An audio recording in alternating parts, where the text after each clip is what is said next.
No evento de hoje, nós contamos, então, com a participação da professora Marcela Rúbia Tosato Alves, que é mestre em Educação, Administração e Comunicação.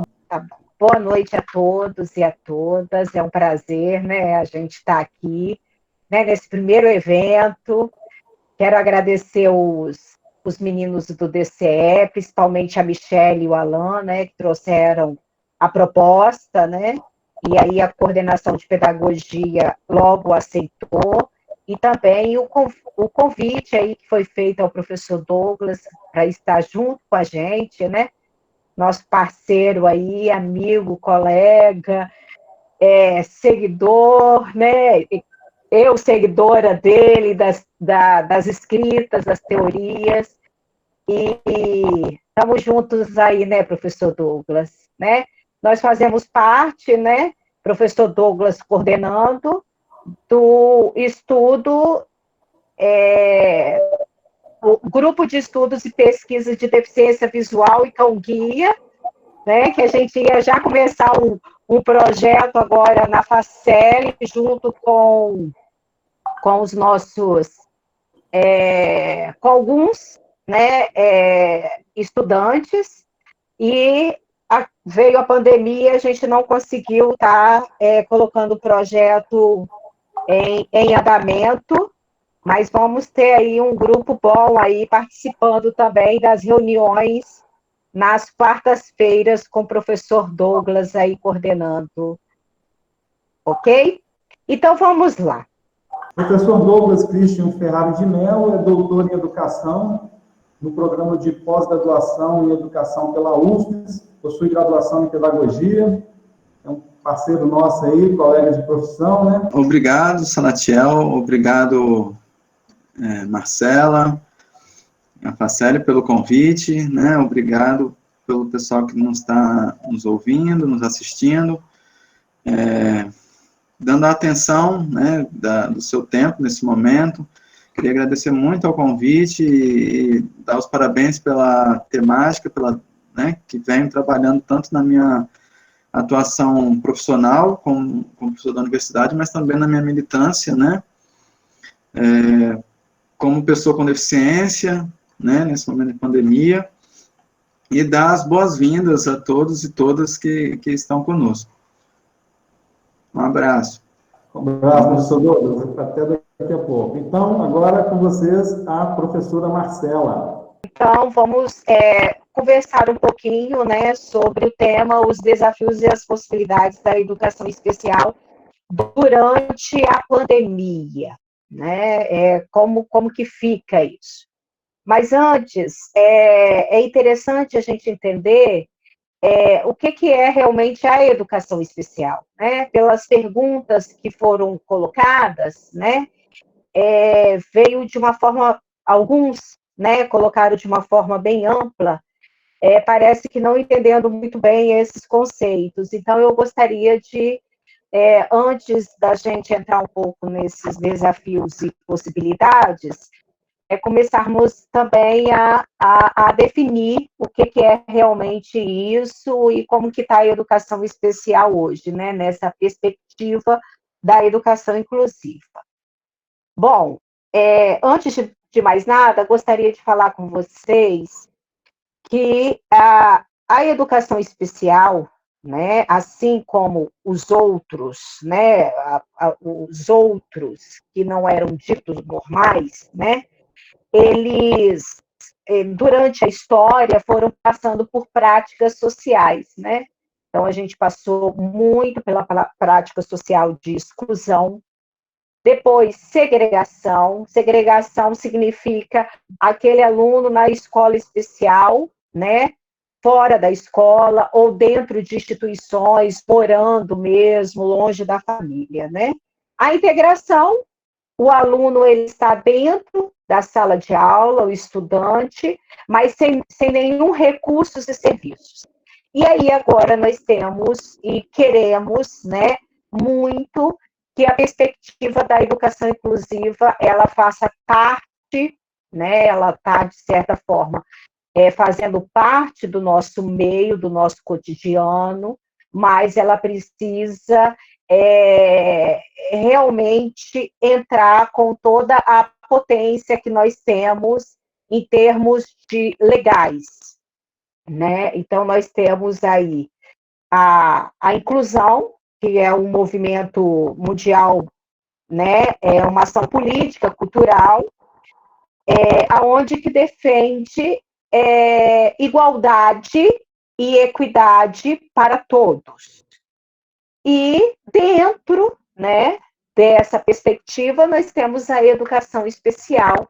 A educação especial, ela é uma modalidade, né, de ensino transversal, ou seja, ela perpassa todos os níveis, etapas e demais modalidades de ensino, né? Ela tem a função complementar e suplementar, né? Nunca substitutiva, e que assim continue, oferecendo para isso recursos e serviços. Então, aí que está a diferença, né? É preciso, o que acontece?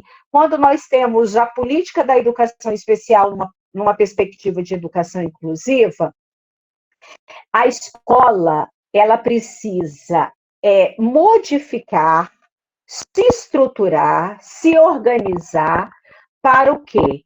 Para oferecer recursos e serviços. Para quê? Para que essa criança, né, para que esse estudante, ele tenha acesso à escola. E quando a gente fala de acesso, nós estamos falando de todos os tipos de acesso. Não só o acesso arquitetônico, né, rampas e tudo. Acesso à matrícula, acesso, né, à comunicação, acesso a vários tipos, né, que aqui se remete à questão da acessibilidade. Esses estudantes também, eles precisam permanecer na escola. Muitas vezes, o que a gente... Isso eu estou falando do presencial, né? Muitas vezes a gente observa que aquele estudante, ele é matriculado, mas ele não permanece na escola. É preciso que tenha essa permanência. Então, é preciso que a escola ofereça recursos e serviços para o acesso à permanência, né? Fica o aluno matriculado, e aí a escola começa que não tem professor de apoio, que não possui isso, não possui, ou às vezes a própria família não manda, e a escola também não faz nada em relação a isso, né? Então, é preciso ter permanência também. É preciso ter participação, né? A gente veio com uma mentalidade, né, muito que a educação especial, ela precisa estar... que os alunos, que os estudantes da educação especial precisam estar juntos na sala de aula para o social e não para a aprendizagem, né? Tanto que a gente, até hoje, nós encontramos escolas que dá uma nota, a nota 6, ele é da educação especial, então é 6 e ponto final. Então, essa prática continua até hoje, não existe nenhuma lei, nunca existiu nenhuma legislação para isso. E a gente ouve muito hoje no nosso cotidiano escolar isso. Por quê?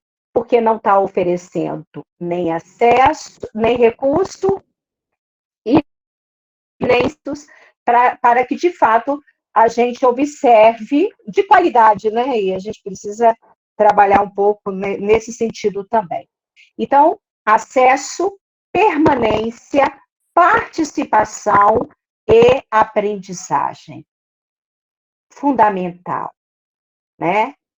E aí, os nossos estudantes, público-alvo da educação especial, que a política ela coloca, são os alunos com deficiência, alunos com transtorno do espectro autista, alunos com altas habilidades, superdotação, e aí da política de 2008, ela coloca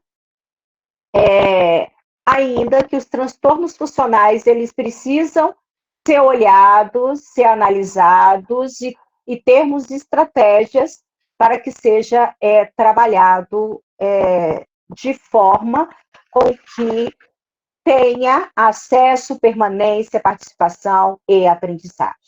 Então, nós temos vários recursos disponíveis.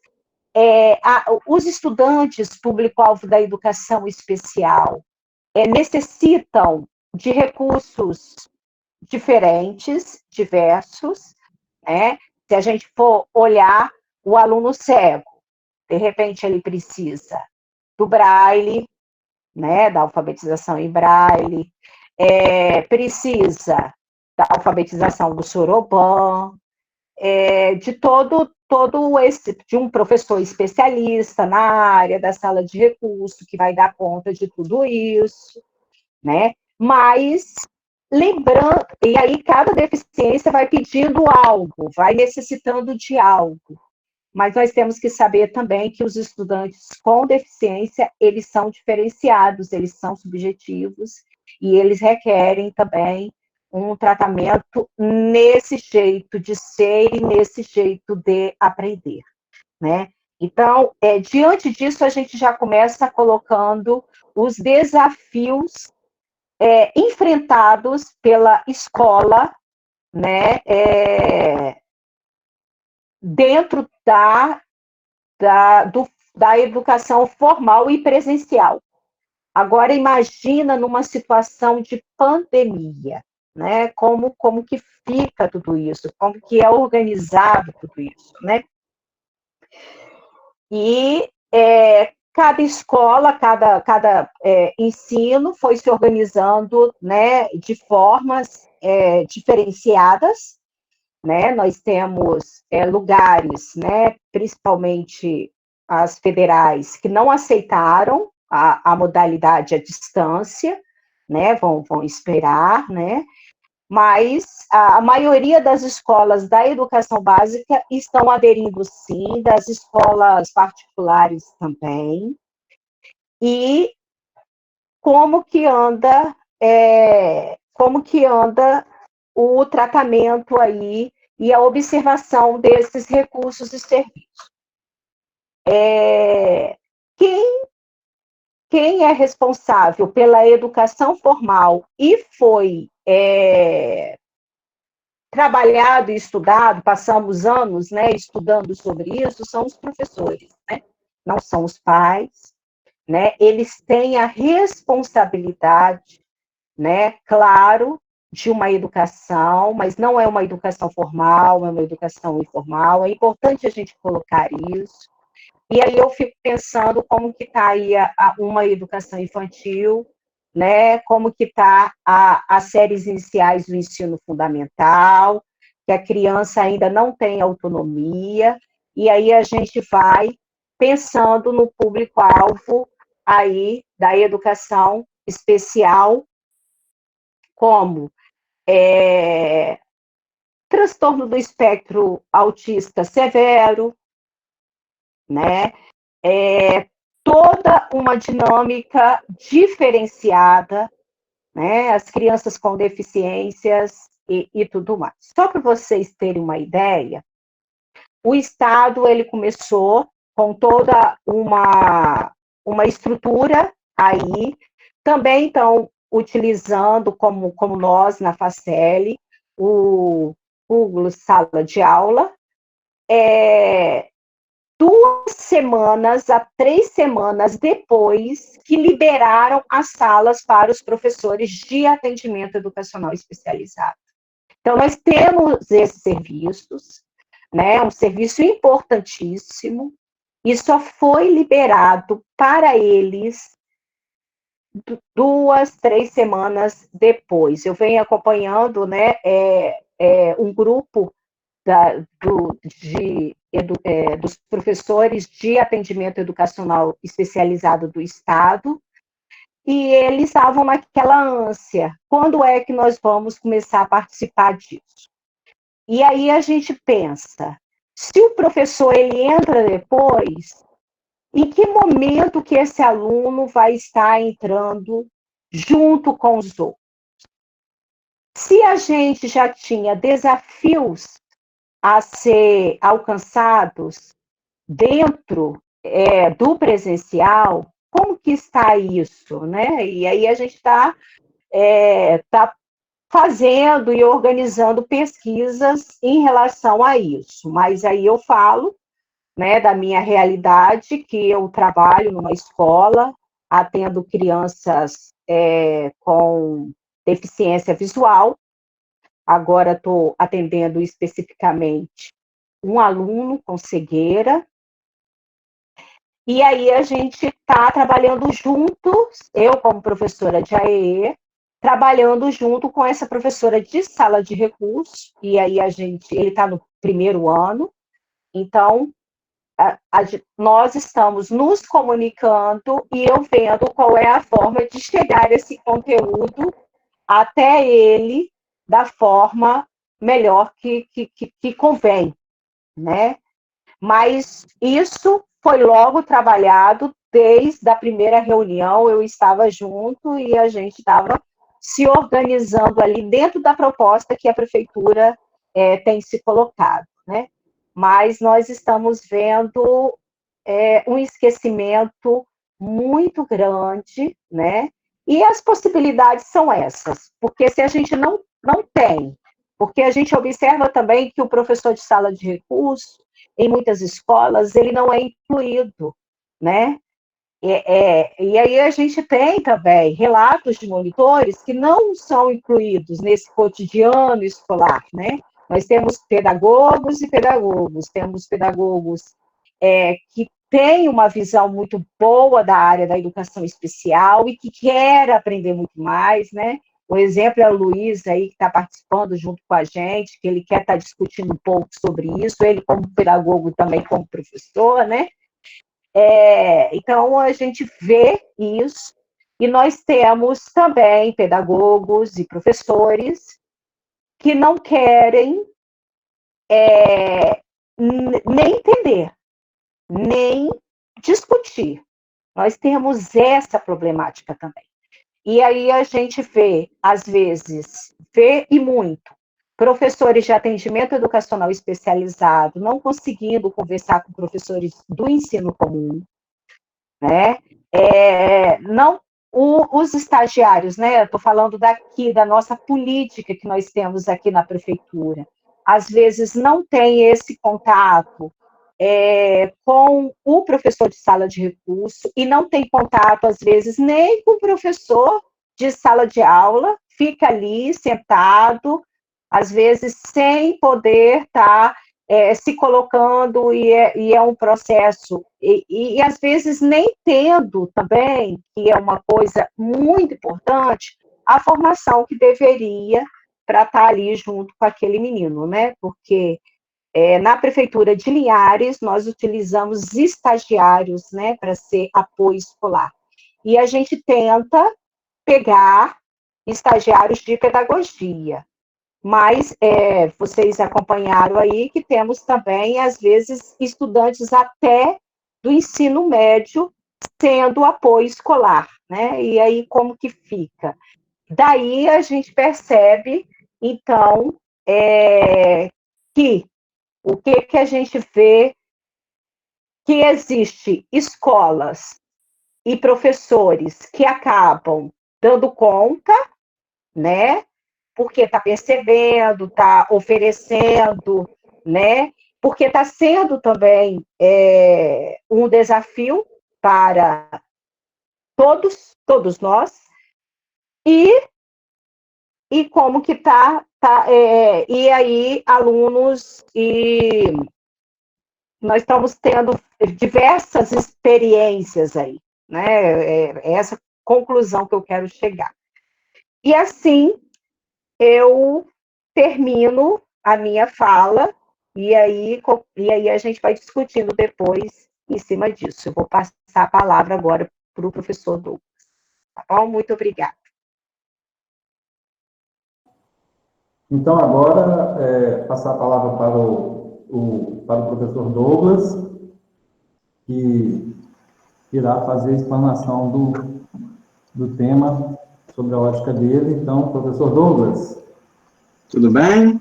Tudo bem. Estão me ouvindo direitinho? Estou ouvindo. Sim, tudo ouvindo bem.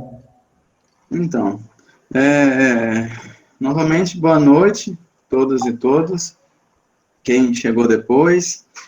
Esse tema da pandemia, do coronavírus, só coloca uma situação, escancara, na melhor dizendo, uma situação já posta, que é o apagamento das pessoas com deficiência.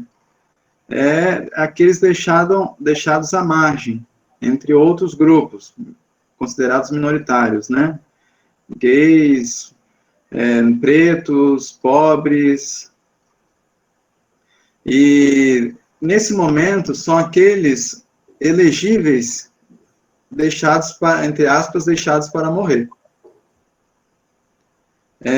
Não sou eu que estou falando aqui somente, mas é a OMS, a ONU, que já soltou alertas desde o início da pandemia, né? Notícias nos Estados Unidos de que autistas não eram o grupo elegível, né, lá para receber respiradores. O fato de não ter em nenhuma plataforma de transparência do coronavírus, nem no Espírito Santo, que é o portal mais transparente, nenhuma informação sobre pessoas com deficiência. Isso você não encontra no Ministério da Saúde, nem na Secretaria de Educação, de nenhum estado. E aí, na hora de você fazer um estudo, como eu estou tentando fazer, eu não encontro os dados de quantas pessoas com deficiência morreram ou foram infectadas pelo Covid. É triste, mas a gente vê estudos dos negros, do gênero, de idade, de periferia, mas morador de rua, mas não consigo fazer de deficiência. E aí a gente vem numa luta, como eu disse, desde o dia 13 de março, quer dizer, uns dias antes do cancelamento, né, ou dos medidas de isolamento, eu venho perguntando e questionando aos nossos gestores, deputados, senadores, também ao pessoal técnico sobre a pessoa com deficiência. E, de início, foi um total, né, negligência, e depois começou a aparecer algumas ações, inclusive o nosso estado é o único que tem uma nota técnica sobre a pessoa com deficiência, como deve se conduzir no momento em que ficar infectado, o cuidador, mas em casa. Mas não tem uma orientação sobre essa pessoa infectada no hospital, por exemplo. Essa pessoa poderá ficar sozinha? Um surdo vai ficar sem intérprete de Libras? Um autista vai ficar sem um acompanhante? Um cego? Como fará? E aí eu trago né, eu vou trazer alguns casos reais, né, porque eu estou juntando relatos para fazer essa pesquisa que eu quero fazer após a pandemia na área educacional, mas estou tentando um outro na área mais social, de denúncia social, né, que é esse que eu não estou conseguindo os dados. E aí, um relato que nos vem isso divulgado no blog, o caso Carola, né, que é uma menina com autismo, que a mãe é assistente social, e que ela teve uma broncoaspiração por um surto, um ataque epilético, que é comum, e ela resistiu ao hospital, mas foi ao hospital. Chegando lá no hospital em São Paulo, essa mãe voltou para casa, né? No dia seguinte, a sua filha estava em outro hospital por Covid, hospital, né, destacado para o Covid, e a menina pegou Covid e morreu de Covid. Ela foi sem Covid, mas morreu por Covid. Vocês entendem o agravante? Não tinha ninguém por ela lá. E a mãe está denunciando isso. Porque há essa exclusão, esse isolamento, mas as pessoas com deficiência não têm. Muitas vezes, ou por uma questão sensorial, ou por uma questão da cognição, ou mesmo por um transtorno, né, um autismo, a questão social, da comunicação social, né? E aí eu trago um segundo caso também de uma mãe que faleceu por Covid com 61 anos e deixou um filho de 31 anos, autista, que estava com a Covid. Ele foi compulsoriamente internado no hospital. Então, a gente vê que as pessoas com deficiência estão morrendo e sendo infectadas. Eu acabei de, essa semana, receber a informação de 2 pessoas da APAE, de Diadema. Aqui no estado também tem um caso que muito suspeito de pessoas com síndrome de Down. Inicialmente, as pessoas com deficiência, nenhum tipo apareceram no grupo de risco. Mas depois que foi definido, e foi até o ex-ministro da Saúde, Mandetta, falou de uma menina, mas não falou que ela tinha síndrome de Down. E no dia seguinte aparece lá, em algum lugar, síndrome de Down. Mas, pelo olhar, e aí está a minha luta, né, para incluir as pessoas com deficiência, todas, no grupo de risco, independente da questão clínica ou médica, que é onde eles se definem, o fato das comorbidades, né, dos imunossupressores. Então, nem todas as pessoas com deficiência, pelo olhar médico, realmente são a grupo de risco. Mas tem a questão social. E eu estou recebendo relatos de pessoas que estão com dificuldade no supermercado, do contato, relatos de pessoas cegas que estão preocupados com pós-pandemia, até pelo preconceito, assim como tem hoje, atualmente, os profissionais da área da saúde. Pessoas com deficiência, recebi um relato de uma pessoa cega, porque ela, né, a pessoa cega tem muito mais contato com a superfície ou com uma outra pessoa, e aí, não querendo ajudar, né, no sentido de atravessar uma rua, dar uma informação, pegar no cotovelo, no ombro, que são medidas para orientação de pessoas com deficiência visual. E isso vai criando mais um estigma, né? E a gente precisa ter estudos e ver a forma de como a gente vai receber esse grupo, né, nós, pessoas com deficiência, no grupo de risco.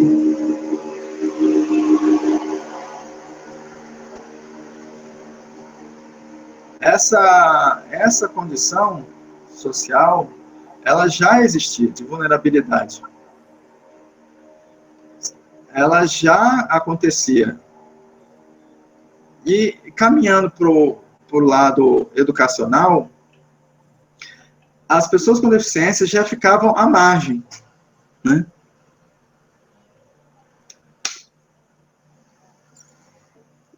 Já ficavam à margem do processo inclusivo. Não, ele estava incluído. Mas incluído não quer dizer que seja excluído. Não sei se você... Não tem uma forma inclusão versus exclusão. Né? Eles estavam incluídos de forma marginal, de forma secundária, né? Assim como aquele que está fora do mercado de trabalho, ele não está excluído do mercado de trabalho, ele está lá incluído para garantir um salário menor daquele que estão trabalhando. Então, nós estávamos incluídos, né, desde a integração, do momento da integração, né, e agora, o que chama-se modelo de inclusão, mas não tinha acessibilidade. Não tinha audiodescrição, intérprete de Libras com dificuldade. O trabalho de parceria e colaborativa entre o professor regente e o professor de educação especial não acontecia contendo. A relação entre a sala de recurso e a sala de aula. O que acontece nesse momento é que escancarou. Né? Então, nós estamos estamos não só correndo risco, mas está acontecendo de ficar à margem da margem. E aí eu trago um outro relato, esse aqui, né, do Estado do Espírito Santo, de uma mãe que me falou que numa aula, filha dela estuda numa escola particular, como vocês sabem, está tendo aula, prova, né, isso é um assunto que eu vou tratar à frente. E a professora lembrou do seu filho autista na hora do oi e do tchau. Vocês entendem o que é isso? É ser lembrado na hora da chegada e na hora da saída. E durante todo o processo de videoaula, ela sequer lembrou, se preocupou com esse aluno, né, filho. Então, nesse momento, a gente vê dois momentos, né, duas situações. Nas escolas públicas, a maioria, né, das redes e sistemas estão com o ensino não letivo, educação não presencial, complementar, né, mas seja televisão, seja internet, seja gravações, não estão contemplando a acessibilidade. E não é de agora. Agora é que a coisa escancarou, né? E vale lembrar, isso é muito importante, que família não é professor. Família não tem papel de mediação pedagógica. Para isso, tem um professor que é formado, né, no curso de pedagogia, nos cursos de licenciatura, graduação. Então, a família ela não tem um papel de mediação. Ela educa, mas não ensina. Ensina, né? O papel de ensinar. A gente educa ensinando, né? Mas tem uma diferença entre pedagogia e educação, né? E isso é importante deixar claro, porque não é passar a atividade e se vira a família. Eu estou com minha filha, tenho uma filha de 10 anos, com muita dificuldade, né? Porque não é... E o professor está com dificuldade de preparar a aula, né? A família também é barulho, atividades domiciliares, tensão, medo de morte, todo tipo de desgoverno e disputa que a gente está vendo na política, questões econômicas. Então, eu sou contrário à EAD nesse momento por uma situação que a gente está vivendo. Porque as pessoas com deficiência, elas não estão sendo lembradas nos programas. E nem no poder público, né? Eu faço parte, né, de um grupo em que tem gestores de educação especial, e eles relatando as dificuldades, porque chegam para eles os materiais depois que todo mundo já preparou. Aí, educação especial, se vira aí e coloca o seu material acessível. Só que as pessoas não são formadas para fazer audiodescrição, não tem legenda. Fazer a adaptação é muito mais difícil do que você começar o material já acessível do zero, né? Assim, não só na educação, mas até a própria acessibilidade física, você pensar num prédio com rampa é muito mais fácil do que você incluir uma rampa depois, ou uma plataforma elevatória, né? Isso só para dar um exemplo. E aí a gente pode... Eu acho que essa pandemia está dando uma oportunidade, mas a escola não está aprendendo, a escola como instituição, né? Não está aprendendo os ensinamentos, porque nesse momento a gente poderia ter uma escola menos conteudista, menos curricular, né? Ferro e fogo, e a gente não está tirando lição, a gente está continuando, e aí tem já também textos, livros, tem um livro Pandemia, Educação e Luta de Classes, né, agora, que saiu que a questão da tecnologia está agravando ainda mais as desigualdades sociais.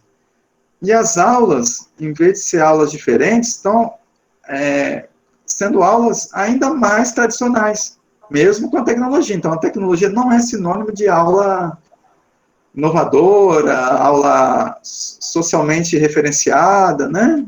Não é esse sinônimo. Então, a gente, não é uma coisa, não liga a outra automaticamente, assim como o ensino tradicional não quer dizer que também não possa ser inovador, mas eu falo do ensino tradicional o tal CUSP-GIS, né, que foi transferido do quadro branco ou do quadro negro para o slide, né, para as web aulas, e a gente não está aproveitando esse momento para trabalhar com vivências, com atividades recreativas, para distensionar esse momento, para tornar esse momento menos pesado, né?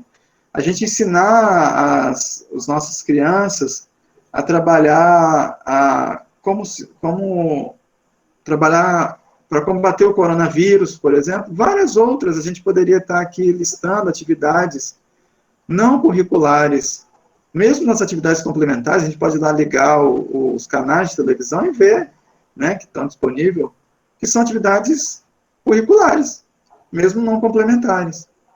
Mas ainda é problemático, porque não é garantido a participação. E a família, ela está cansada de tantas outras coisas, home office, né? O acesso à internet, as tecnologias, tem gente, mas televisão, não, nem todo mundo tem televisão, não. Como é que você vai falar de distanciamento social, isolamento social em casas em que tem um cômodo, 2 cômodos, o banheiro é do lado de fora? Quais são as estratégias que os governos estão fazendo com esses moradores de periferia e onde tem muitas pessoas com deficiência? Então, eu conheço 2 alunos que moram aqui no Morro do Moscoso, que, para irem à UFES, precisam descer o morro, para pegar o porta-a-porta. Só que são lá vai mais de não sei quantos andares de escada. E mãe tem que trazer. Tá? E aí a gente libera comércio e as pessoas com deficiência trabalham. Elas vão fazer como? Pegar ônibus, né, sem cobrador agora, aqui na Grande Vitória. Então, há todo esse, né, a gente olhar a educação, a gente vê que a aprendizagem, ela já vai ter prejuízo. Isso para todos os alunos. É evidente que a gente precisa manter o vínculo, né, o vínculo com a escola. Mas que vínculo que a gente quer manter? Né? Que tipo de trabalho a gente quer realizar? A escola, acho que ela tem que aproveitar o momento de aprender, reaprender, repensar. E fica mais nítido com aqueles que não acompanham o ritmo escolar, né? O ritmo escolar a escola tem um ritmo, que é seriação, né? Idade, série, aprovação, reprovação, conteúdo de acordo com aquela idade, né? Currículo, prova em larga escala, Enem, prova do Brasil, então tem um ritmo. E aqueles que ficam para trás, né? Entre aspas, porque eu discordo desse ritmo. Então, né, cada um tem o seu ritmo. Mas, para os sistemas e redes, esses ficam para trás. E agora? Tem mães que estão preferindo, olha a situação, mães que estão achando melhor o filho em casa do que o filho na escola. E desde já, eu já sou contra o homeschooling, né? Mas a família, em tal situação que está vivendo, ela está conseguindo trabalhar, o seu filho está fazendo comida, está ficando mais autônomo, está ajudando em casa. Por que a gente não faz isso na escola? A situação ela está se agravando e a gente tem que pensar no pós-pandemia, porque a educação, né, a gente vai ter a gente tinha um normal que não vai ser o mesmo. Isso A gente não passa por um fenômeno, ou alguém passa pela gente sem deixar marcas. Ainda mais um caso como a gente está vivendo. Mas a gente vai ter um momento entre uma liberação e a vacina. Não sei como é que a gente vai fazer, mas a gente já, né, eu já vi fotos, por exemplo, lá na Noruega, que na hora do pátio, do brincar, tem um círculo de 4 metros quadrados, 5 metros quadrados, com cada criança brincando naquele quadrado ali. Isso é escola? Não sei, né? Mas a gente vai ter um normal, e depois um outro normal também, né? Depois da vacina. Mas a gente tem que lembrar que a escola é eminentemente coletiva. Né? O estudar, a aprendizagem escolar, ela é coletiva. Eu estou trabalhando, né, com zona de desenvolvimento iminente, Vygotsky, né, que um aprende em contato com boas relações. Então, educação escolar é isso. E como a gente trabalhar esse momento? Né? É como a gente ser não só uma educação pública, gratuita, laica, mas que seja socialmente referenciada.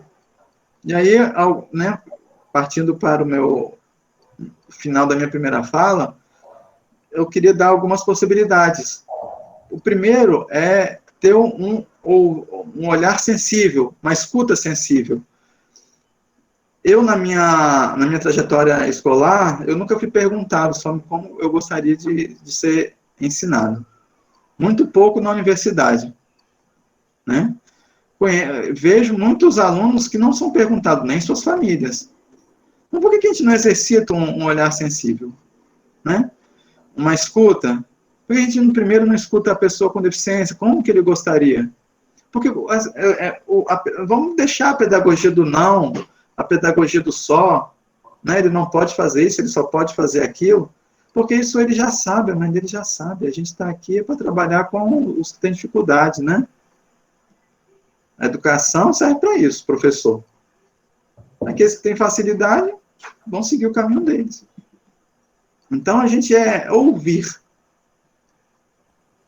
Segundo lugar, né, é trabalhar com metodologias que, de fato, tragam a acessibilidade, o direito de acesso e permanência, a aprendizagem desse aluno. Né? E aí, eu vou trazer 2 exemplos, né, que a gente tem que trabalhar no diálogo entre o geral e o específico. É lembrar que esse aluno está dentro de um currículo, ele está dentro de uma escola, de uma sala de aula, ele está dentro de uma proposta pedagógica, que é a educação especial, né? A educação especial é uma proposta pedagógica, uma modalidade de ensino, né? E por isso ela é assim, não é um conjunto de serviços, técnicas, né? Instrumentos. Então a gente tem que fazer esse diálogo. E aí nós temos dois trabalhos, 2 metodologias. Esse trabalho muito interessante, que vale a pena vocês procurarem aí na internet. Um é que tem mais ou menos a mesma proposta, né? Mas um que é o desenho universal da aprendizagem, né? Não sei se todos conhecem o desenho universal do urbanismo, né? Da arquitetura, que é você pensar numa obra, numa construção, numa avenida, em que você inclua todos, obesos, carrinho de bebê, pessoas com deficiência, né? As calçadas, por exemplo, né? E aí você inclua todos, mas com as suas especificidades, quer dizer, a calçada rebaixada serve para quem? Para a pessoa cadeirante. Pode estacionar ali? Não, não poderia. Né? Então, esse desenho universal a gente traz para a aprendizagem. Que a gente olhe o específico sem esquecer o geral, e que olhe o geral sem esquecer o específico. E uma metodologia um pouco mais eu conheço há mais tempo, né? Que é a dos ensinos multiníveis. Na nossa sala de aula, não é toda homogênea, apesar da escola achar que do sistema querer, da BNCC querer implementar, aprofundar essa questão, né, esganar, assim, né, esgoelar, para a escola ser mais homogênea, mas ela não é, né? Nenhuma sala. E na sala de aula a gente pode ter grupos, níveis, né? Em determinados níveis. E a gente pode manter o currículo, como, por exemplo, uma releitura, né, de uma obra, por exemplo, na aula de língua portuguesa, e você trabalhar com desenho para um grupo, trabalhar com resumo para outro grupo, trabalhar com apresentação de seminário, assim, né, com outro grupo. A técnica que muda, a metodologia que muda, não o currículo não se adapta, a gente deveria até tirar isso do nosso vocabulário. O que muda são instrumentos, metodologias, técnicas, o currículo é o mesmo. Então, na turma, a gente tem vários níveis. Na aula de história, a gente poderia trabalhar o período colonial, lá, o Egito, a cana-de-açúcar, por exemplo, levando a cana-de-açúcar, que tem gente que não conhece, e a gente vê que, em alguns casos, que quando o professor de educação especial leva um material diferente, todos os outros alunos querem ficar junto com o professor de educação especial, porque ele traz coisas diferentes. E a nossa sala de recursos não é uma classe especial para deficientes. A nossa sala de recursos deve ser para todos, inclusive para os alunos sem deficiência. Então, nós temos que levar a nossa sala de recursos para dentro de sala de aula, e a sala de aula ir para dentro da sala de recursos. Né?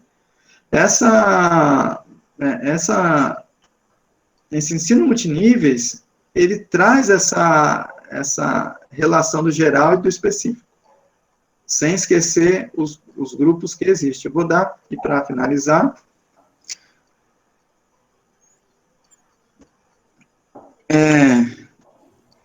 eu tenho um texto que está publicado sobre direito à aprendizagem, né? E lá eu trago um relato de uma professora que eu convivi durante o tempo que eu trabalhei na Prefeitura de Vila Velha, em que a professora de ciências estava trabalhando mata ciliar, que é aquelas matas que ficam ao lado do rio ali, né? Evita erosão e tudo.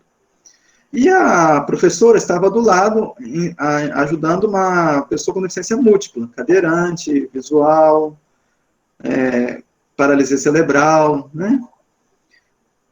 E a aluna tinha que apresentar, assim, todo mundo tinha que apresentar um trabalho na semana seguinte sobre esse assunto. Essa aluna, ela volta para o atendimento educacional especializado, na sala de recurso, por acaso com a mesma professora, né? A professora tinha 50 horas, e aí a professora vai trabalhar a mata ciliar, que é o conteúdo, mas não com a mesma metodologia da professora regente. Mas ela, sabendo já que a aluna gostava de histórias de princesas, ela vai contar a história da Branca de Neve, incluindo a mata ciliar, dentro da história. Né? E como é que a gente sabe que a aluna aprendeu? Né? Como que ela garantiu a aprendizagem? Porque ela foi e apresentou o trabalho, junto com todo mundo, junto com o grupo, sobre mata ciliar, exatamente. Então, com outra metodologia. Então, essa experiência do coronavírus e o retorno, né, poderíamos trazer essas experiências e a gente repensar a escola. Bom, eu fico aqui na minha primeira fala e aguardo as perguntas e comentários. Novamente, muito obrigado.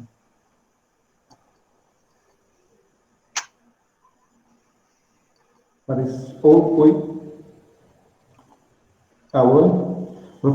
Obrigado, professor Douglas. A gente fica em dúvida se as pessoas estão ouvindo com esse retorno que a gente não tem, falando para o computador, a gente fica em dúvida. Então, Marcela, dá um joinha aí se você está me ouvindo. Marcela, está na escuta? Oi? Estou te ouvindo. Estamos ouvindo, Salatiel. Agradeço aí ao professor Douglas pela sua apresentação. E vamos abrir, então, para as perguntas, né? A Michelle me passou aqui com relação às perguntas, e o Alan, ele tem algumas perguntas aí que ele pegou dos participantes. Então, Alan, com você agora aí. Vou abrir para você aí as perguntas. Eu selecionei algumas perguntas que foram enviadas pelo Google Formulário e estarei passando para os componentes da palestra estarem respondendo. A primeira pergunta é: quais atividades recomendadas para os alunos especiais durante a pandemia? Como adaptar os materiais?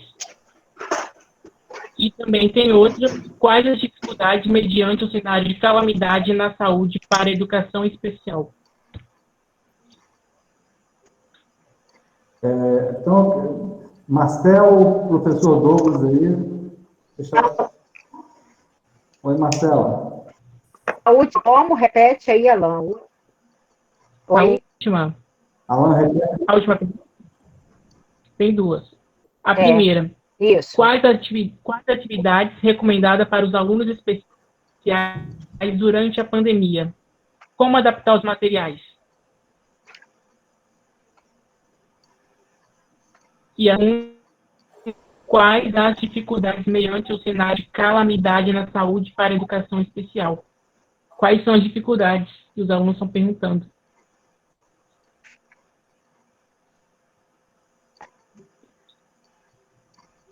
Professor Douglas, você ouviu a pergunta? Professor Douglas? Eu ouvi. Ouvi sim, já anotei. Aham, eu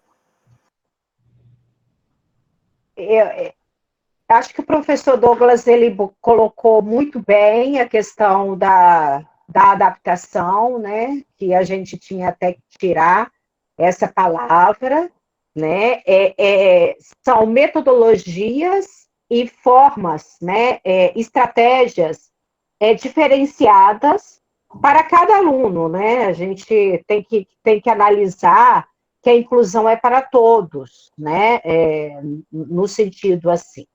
E a gente precisa perceber e olhar de forma diferenciada para alunos que precisam de procedimentos diferenciados para que ele aprenda aquele conteúdo, né? E aí fica, né, a questão de que depende que tipo de aluno, quem é esse aluno, como que é, eu acho que o professor Douglas, assim, ele falou da questão do olhar sensível, de saber, porque nem tudo que você prepara, seja para o aluno da educação especial ou para o aluno dito normal, quer dizer que ele vai aprender, né, daquela forma, daquele jeito, né? Então, esse olhar sensível, nós temos que aprender com todos, né, como ele colocou. Nós precisamos ouvir, nós precisamos perceber se de repente aquilo que está sendo aplicado está sendo razoável, está havendo realmente aprendizagem, né? O que adianta você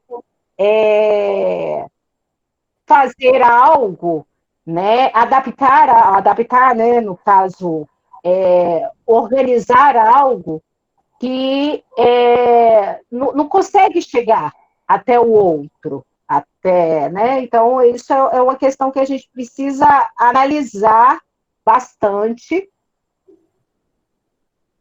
Tô vendo ali a pergunta. E aí, eu gostaria que o professor Douglas falasse um pouquinho mais sobre isso.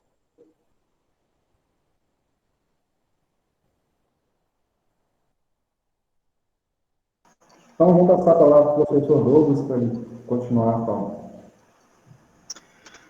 Eu acho que uma das formas é a gente trabalhar vivências. Uma das, né, que trabalhar em cima de pandemia são as vivências sobre o coronavírus, de como trabalhar as atividades domiciliares, incluindo os filhos, né? Como é que é a aprendizagem, por exemplo, da Libras? Tem pessoas, mães de surdos que não sabem Libras, mães de cegos que não sabem Braille, né? Essas vivências do dia a dia, né? E uma das coisas que eu acho bem interessante é indicar, nós temos, né, hoje, um material rico disponível na internet, né? Nós temos vários vídeos com audiodescrição, por exemplo, né? Foi uma pergunta que é de qualidade, mas que qualidade, né? A qualidade, um tempo atrás, já foi aprovação e reprovação, fluxo. Qualidade, para uns, pode ser preparar para o mercado de trabalho. Então, qualidade é um conceito diferenciado, assim, é um conceito que tem vários significados. E aí eu falo de qualidade socialmente referenciada, aquela que traz o olhar de todas as pessoas, que envolvam todos os grupos, né? Essa qualidade socialmente referenciada traria a escola a pensar que a escola não é só conteúdo e currículo, conteudismo, né, como a gente diz, né? Essas vivências são muito importantes. Eu posso falar, né, como pessoa com deficiência, que muitas coisas que influenciaram na minha vida escolar, no meu aprendizagem, foram fora da escola ou de assuntos que não têm relação direta com o currículo escolar, né? E que contribuíram para a minha formação. Eu vou dar um exemplo. Eu ando de bicicleta, mesmo com baixa visão. Que para alguns é uma coisa, nossa, eu já ouvi isso, né? Como é que você faz se é louco? Mas o quanto que andar de bicicleta mudou uma questão do meu corpóreo, né?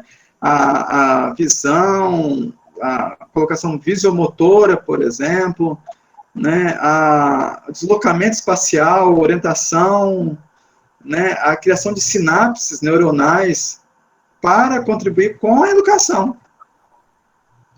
Então, e tem pesquisa de fora, né, nos Estados Unidos, que é trazida, vale a pena, eu quero indicar aqui um blog, que é o blog da avaliação educacional, que é do professor Luiz Carlos Freitas, professor aposentado da Unicamp, né, que ele fala que 60% do que a gente aprende está fora da escola, apenas 40%, e desses 40% ainda tem outras questões dentro da escola, né?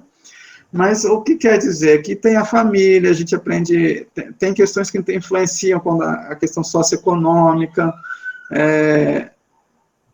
se a pessoa mora em uma área inóspita, por exemplo, uma palafita, perto de um valão, o acompanhamento dos pais, né, o que por dia vai falar de capital social, capital simbólico, né? Isso tudo vai diferenciar. Acompanhamento em sala de aula, e aí a relação com as famílias que a gente pode ter, eu acho que é um outro item de possibilidades que eu trago. E a educação especial ela foi muito afetada porque é uma modalidade que tem muita relação com a família, né? O pedagogo toma conta dos outros, e o professor de educação especial toma conta dos seus, é mais ou menos assim na prática, né? Então, relação com a família, mas essa relação com a família era de pouca escuta, né? E aí as famílias hoje, né, a gente ficou 30 anos para garantir o acesso, que é a matrícula, e depois da LBI, né, que coloca a prisão para quem negar a matrícula, então a gente começa a pensar já na educação especial pedagógica 2.0, né, que eu estou brincando, que, né, sendo pleonasmo, quer dizer, uma educação pedagógica, né, para reforçar que a gente ficou muito na socialização, no acesso, mas a gente quer aprender, como todos aprendem, a escola também é de aprender. E essa aprendizagem, ela tem muito a ver com a família.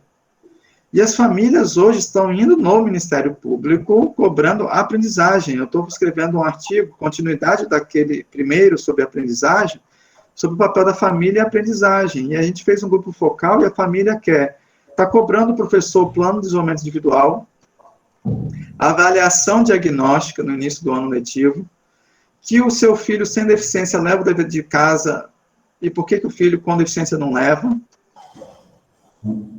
A família tem um conhecimento educacional, talvez não pedagogês, né? Mas ele tem um conhecimento, e tem trechos que falam assim, porque, né, ó, eu poderia pegar esse trecho e colocar lá no quadro que não saberia que era alguém que não tem curso de pedagogia. A família, dada o conhecimento educacional, até um pai fala, né, de um ensino menos conteudista, do pai querer participar, não ser chamado só para levar esporro, nem para ajudar na coleta de algum recurso para ajudar na escola, né? Mas ser chamado para o planejamento educacional, pedagógico, né? O planejamento individual faz muita diferença, porque para ter uma prática pedagógica, você tem que ter fundamento e planejamento. E a família é essencial. Eu fui dar uma palestra uma vez para um grupo de pais, e aí eu sugiro muito, quem trabalha na gestão, a criação dos fóruns de pais, grupos de pais, nas escolas, nas redes, sistemas, porque eles são os nossos apoiadores. Eles são alguém que está do nosso lado, não contra a gente. Mas, então, e lá tinham 5 pais e 8 professores de educação especial. Depois que eu terminei a minha fala, um pai falou assim, nossa, como que eu gostaria de participar do planejamento do meu filho? E, para minha má surpresa, uma professora levantou da cadeira e falou que naquela escola o pai não participava do planejamento escolar de nenhuma pessoa, de nenhuma aluna ali dentro. Então, uma total falta de sensibilidade com a situação. Eu dava vontade de ter saído porta fora, mas o pai não estava falando do planejamento, aquele planejamento, né? O pai não fala pedagogês, mas ele era participar um pouco da vida escolar do seu filho, um pouco mais da sua filha, né? E a gente sequer tem no nosso conteúdo, pelo menos dos que eu conheço de currículo, na pedagogia na licenciatura, algum conteúdo para falar da relação família-escola, que é um dos pilares, né? E a gente não sabe como abordar a família. Quantas vezes eu sou perguntado o que a gente poderia orientar a família? Como que não sabe? Porque eu acho que isso deveria ser indicado na universidade. E eu sempre digo, né? Deixa esse aluno fazer de tudo que ele quer. Tudo. Absolutamente tudo. Deixa eu fazer educação física. Vai machucar e os outros não machucam. Deixa quem andar de bicicleta, vai. Quer bordar, né? Tem uma família que eu ajudo assim, a direcionar, que ele queria bordar. Talvez não conseguiria com aquela linha. Nós achamos o nylon, né? Para bordar, um outro material, está bordando. Eu tenho um colega que fez história antes de mim, lá na UFS, e quando eu conheci, fez direito, ele brincava de carrinho de rolimão lá no cafezal, lá na roça com seus irmãos, e ele cego. Né? Então, é muito mais do que escola, né? E nesse momento de calamidade pública, a gente poderia ter muitas outras possibilidades em que a gente não fica agarrado ao currículo. Então, a gente poderia trabalhar muitos outros conceitos da vida, né? Aí fala da afetividade, claro, né? E da afetividade, eu já estou aqui respondendo, gente. Vai aparecendo, eu vou respondendo. Por isso que eu viro um pouco, porque eu tenho uma tela mais ampliada do outro lado, né? A afetividade, eu quero dizer que ela é muito importante, mas eu quero dizer que ela tem importância em 2 sentidos. A gente fala da afetividade só do afeto. Do afeto, né? Isso é muito importante. A relação do professor, ela tem que ser, uma das coisas é baseada no afeto e na paciência. Mas eu falo do afeto, é do afetar também. Do atingir, né? né? Essa é uma coisa importante, né, que a gente precisa trazer as pessoas para junto da gente. Não criar muros, mas pontes. Ouvir algumas coisas, mas às vezes trabalhar uma possibilidade, como eu falei, não da pedagogia do não, do só, mas talvez do ainda.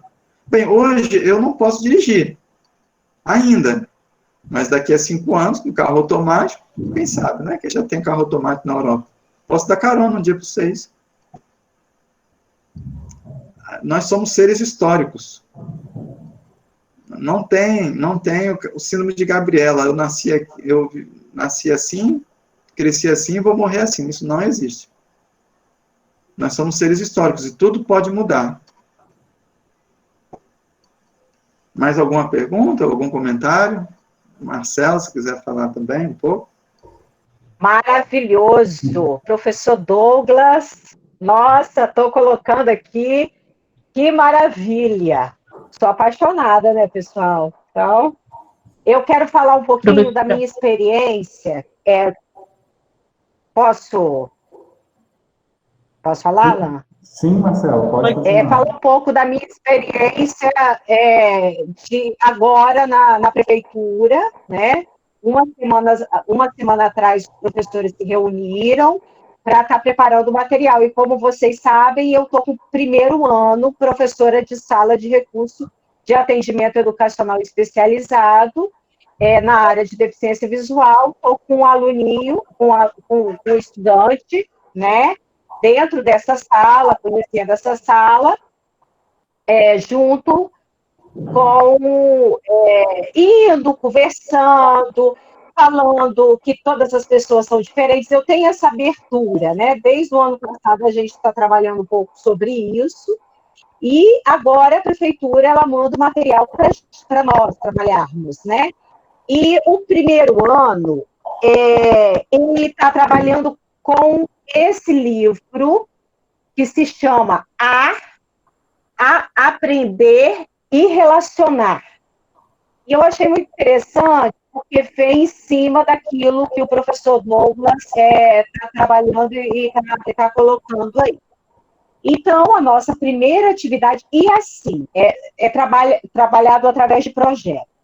O nosso primeiro projeto está totalmente ligado à questão do coronavírus, né, da importância de lavar as mãos, de se organizar, né?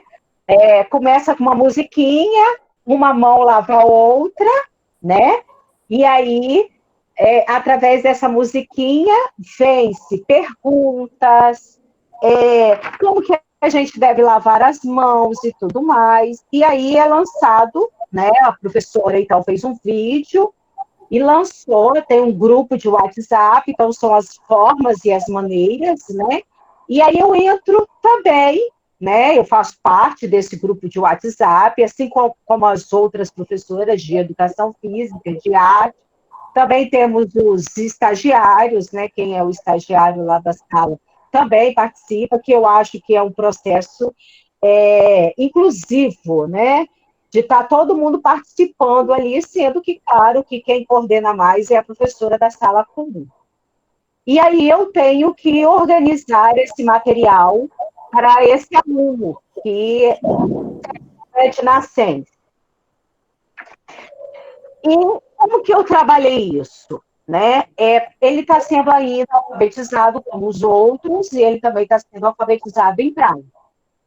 Mas ele é muito bom com áudio, inclusive, né, a gente tem assim, uma resistência, porque quando a gente coloca a mãozinha para estar aprendendo o braille, tem aquela resistência, mas o áudio, para ele, é muito bom, né?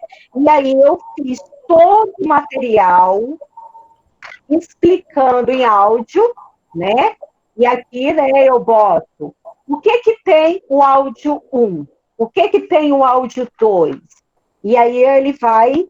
Qual vai ser a atividade dele? Os outros vão construir cartazes.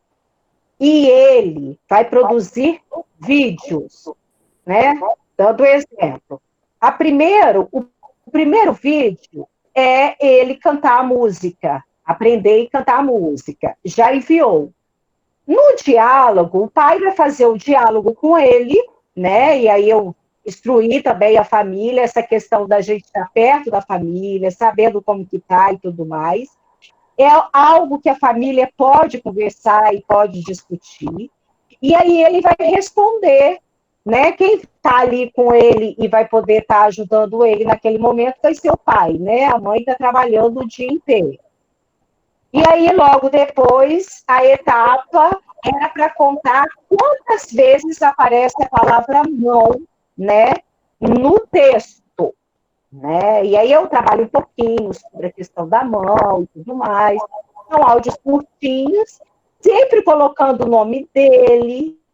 Agora a gente vai fazer dessa forma, vai fazer dessa, sempre levando muito a ele nessa participação também. E aí, então, como que eu ensino, né? Olha, quando eu ler a palavra mão, a gente bate palma e vai contando. Uma vez, vamos lá. E aí, era algo que eu já fazia com ele em outras atividades, e ele vai seguindo, né, junto comigo. E aí tem uma etapa no projeto que ele tem que mostrar, por exemplo, na casa dele, aonde que tem esses produtos de limpeza e que local que fica. Então, ele vai produzir esse vídeo. Os alunos, eles vão produzir em cima de desenhos, isso e aquilo. E ele vai produzir, ele está produzindo dessa forma. Além disso, é claro, eu mandei todo o material dele em braille, né? E também com a participação da escola, porque quando a gente alfabetiza os nossos filhos, por exemplo, a gente vai... É legal a gente botar geladeira, fogão. Então, ele já foi com uma parte aí, pedir os pais para colocar, e aí o pai até falou bem assim, hein, tem que também escrever em braille o nome teclado, que ele ganhou um teclado, né? Para ele ir também se alfabetizando em casa, já era um projeto que a gente já estava fazendo, e que está dando muito certo em cima disso, né? Então, estou contando um pouquinho da experiência desse aluno, como que eu fiz essa adaptação nesse momento, e falando que a prefeitura, pelo menos no primeiro ano, está levando em considerações essas transversalidades, né, ou essas interdisciplinaridade com essa convivência. Só para vocês verem, um outro tipo de etapas que nós vamos trabalhar depois dessa todos somos do mesmo jeito? E aí vai falar sobre a questão da diferença, que todos nós somos diferentes, né? Esse primeiro é uma mão lava a outra, né? E aí, para a gente ver como que a Prefeitura assim, de Linhares, nessa preocupação de como que os pais iriam, né, tá ali relacionando, teve esses cuidados. Pelo menos com o primeiro ano, né, com as primeiras séries, não sei como que está na educação infantil, nem ensino fundamental 2. Só estou dando um exemplo de como que seria um trabalho aí, né, nesse momento. Tá bom? Deixa aí mais um convidado falar. Nós já estamos com 1h30 de transmissão, né? Eu estou, assim, um pouco preocupado também com a conexão que começa a ficar um pouco lenta. Então, nós vamos já, assim, caminhando para o encerramento. Eu gostaria de abrir, se alguém gostaria, algum participante gostaria de fazer uma pergunta direta para quem está ali, que possa abrir o microfone e fazer uma pergunta direta para a gente, a última pergunta aí. E depois, as perguntas que foram registradas pelo Alan e pela Michele, nós vamos encaminhar para a professora Marcela, para o professor Douglas. Eles podem responder e a gente deixa dentro da sala de aula do Google.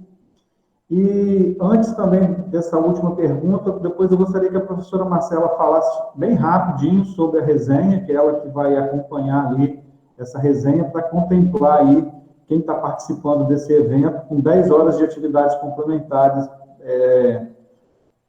para carga horária de 10 horas de atividades complementares, tá? Tanto do curso de Pedagogia, Direito e Administração. Então, vou abrir aí, se alguém... Vamos ver quem se registrou aí, se alguém gostaria de fazer alguma pergunta. A Aline, que está aí, que eu já vi que está aí. Ana Cláudia. Ana Cláudia está pedindo que seria bom ter outro encontro. Com certeza, outros momentos, né? Nós estamos aprendendo ainda a lidar com essas tecnologias. Como o professor Douglas falou, a tecnologia está aí para a gente poder contribuir, né? A gente consegue mudar de tecnologia. A gente tem o currículo aí, eu gostei muito da fala do professor quando ele coloca a questão do currículo, né? Que o currículo não adaptado, né? Mas as tecnologias, sim, ele coloca muito bem a questão do aprendizado, quanto que a gente aprende fora da escola de outras formas, né? E como é importante a gente lidar com essas questões. Então, eu vou deixar aqui um espaço. Quem gostaria de fazer uma pergunta ao vivo, sem ser pelo chat? Alguém? Marcelo, está todo mundo meio tímido, não tem ninguém querendo fazer uma pergunta. O Luiz. Pode abrir, então, Luiz, com você a pergunta do... Luiz, pode entrar. Ei, boa noite. Boa noite. Não é bem uma pergunta, eu só queria fazer uma colocação de dizer o quanto que foi confortante ouvir as palavras de vocês nessa noite, que vai ao encontro de tudo que eu estava pensando e refletindo nesse momento mesmo. Porque as colocações de vocês foram mais voltadas para a educação especial, mas nesse momento de pandemia, eu percebi que elas são pertinentes para toda a nossa educação pública, porque os nossos... as políticas estão sendo geridas numa perspectiva de não equidade, digamos assim, e que tem preocupado muito justamente de ver como que os professores estão levando isso, preocupados muito exatamente com o currículo, com o conteúdo, sem esquecer dessas relações de como que isso está se dando na casa dos alunos. Assim, eu estou vivenciando isso em várias perspectivas, porque eu tenho meu sobrinho que está na educação infantil pública do município, então eu tenho que fazer as atividades com ele. Eu sou aluno de um curso de mestrado, então eu tenho que assistir as minhas aulas online também. Sou professor e sou pedagogo, então eu também tenho que orientar a minha turma e orientar os professores na escola que eu atuo como pedagogo.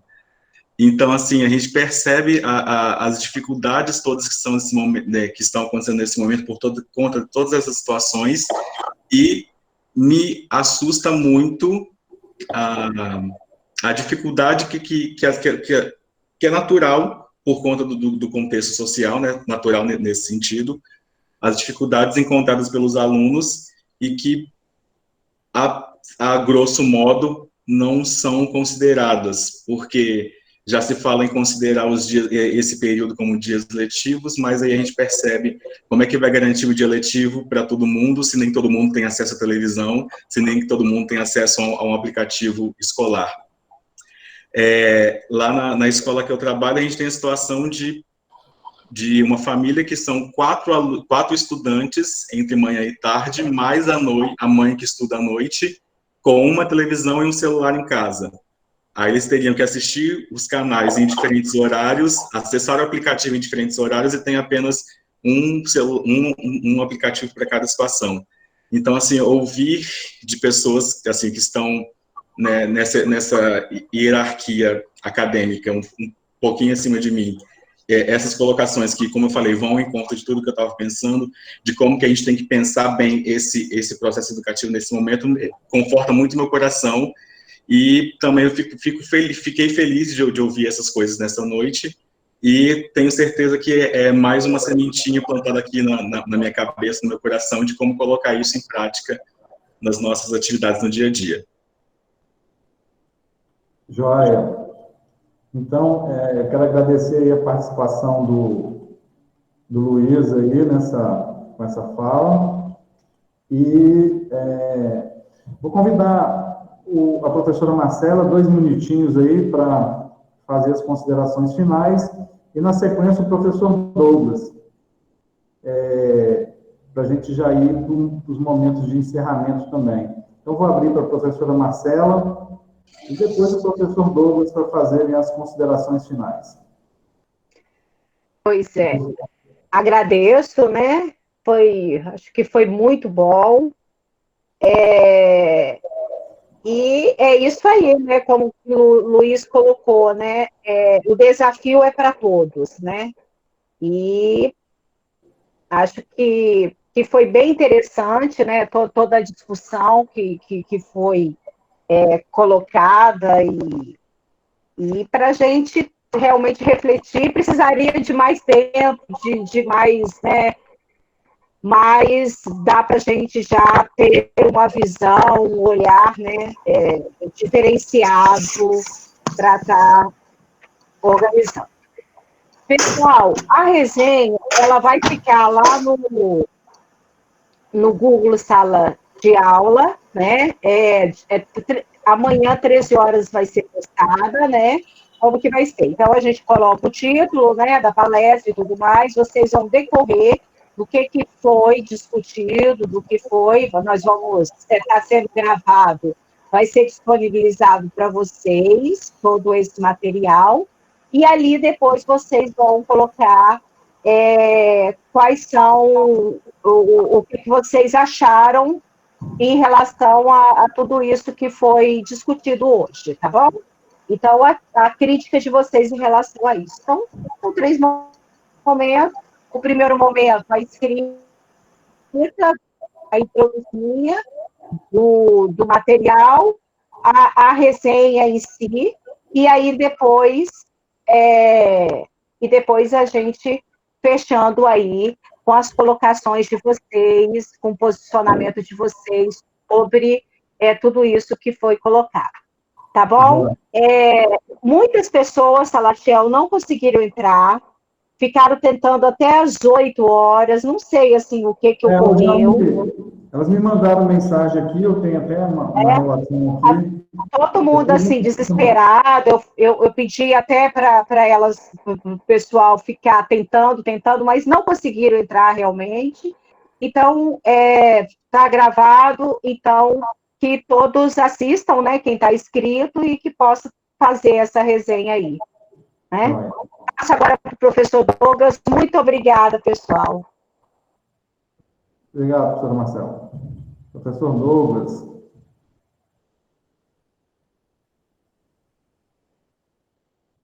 Passar para o professor Douglas agora.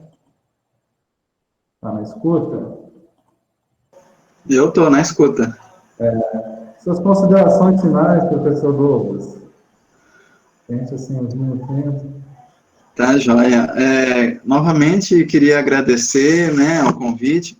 Eu queria, né, divulgar, né, 2 livros, um de minha organização, que até foi comentado na apresentação, que traga de práticas inclusivas, né, e nesse livro, por exemplo, tem um artigo de um professor cego, professor de física, lá da Universidade de São Paulo, o professor Éder Camargo, que tem um canal no YouTube, que vale a pena, e ele ensina, por exemplo, o átomo, ensino de átomo, com goiabada e pão de queijo, né? Totalmente diferente. E esse é o livro que eu falei de ensino multiníveis, né? Que eu estava ali, achei práticas pedagógicas inclusivas, diferença com possibilidade, nas professoras aqui do nosso centro, professora Maria Ângela e professora Inês, né, que são caminhos, né, e também deixar aqui os meus contatos nas redes sociais, né, o meu Facebook, né, é Douglas Ferrari, o meu Instagram é Douglas Ferrari D, todos dois com a foto de um olho, né? Então é fácil identificar, tá bom? Qualquer contato, mensagem, alguma dúvida posterior, né? Pode a gente conversar por lá, né? E tem o meu e-mail, que também deixo disponível, né? Que é docris.ferrari@gmail.com. É docris.ferrari@gmail.com. Bom, então, muito obrigado, Marcela, pela parceria de sempre, né? Salatiel também, a gente já teve aí. Agradecer novamente o convite da Facel e todos que estamos ouvindo até esse momento. Muito obrigado pela atenção. Espero ter contribuído com a formação de vocês. E também que contribuiu com a minha, também aprendo. Isso aí. Muito obrigado, professor Douglas, pela excelente apresentação, participação, sempre aí parceiro nosso, está sempre com a Marcela aí nos grupos de estudo. Obrigado, professora Marcela, e também aos estudantes Alain e Michele, que ajudaram aí na organização do evento, e a todos os participantes que estiveram aí nesse momento com a gente. Agradeço a todos, um grande abraço, e que vamos ver se a gente consegue organizar agora aí durante a semana, né, mais eventos. Tem o evento da Joana aí, que está já aprovado pela Coordenação de Pesquisa e Extensão. E essa semana também, o dia 20 agora, é o dia do pedagogo, né? Então a gente também está aí, né, Marcela, pensando nesses eventos. E com certeza, com agora a gente podendo, com essa flexibilização aí das atividades complementares aí, que foi deliberado pelo Consul, com certeza a gente vai conseguir aí ampliar as oportunidades para a gente realizar eventos também de forma remota, de forma não presencial. Tá? Um grande abraço para todos e uma boa noite. Obrigado pela participação. Obrigada. Agora para de gravar, ô Salatiel. Eu vou parar agora, Marcelo. Olha, tchau, um beijão para vocês. É bom ver a carinha de vocês, das Alines aí, Luiz, professor Douglas, coraçãozinho para vocês também. Ai, que saudade. Abraços inclusivos, né, professor Douglas? Aprendi abraços inclusivos com o professor Douglas.